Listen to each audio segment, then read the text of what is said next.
আপনারা মারিফতি লাইনের লোকেরা বাইর করলেন কি আত্মার বিরুদ্ধে জেহাদ বড় জেহাদ। এই ভুল ব্যাখ্যা হলো, এটা হাদিস নয়, এটা জাল হাদিস।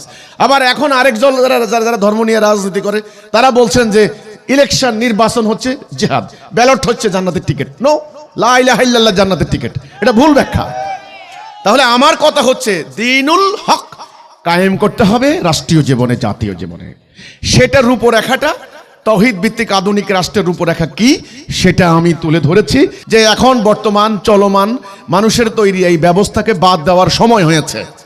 এটা মানুষকে শান্তি দিতে পারবে না। এটা এখন আমাদের মুসলমানদেরকে সিদ্ধান্ত নিতে হবে, আমাদের আল্লাহ এক, রসুল এক, কোরআন এক, আমাদের জাতি হবে একটা।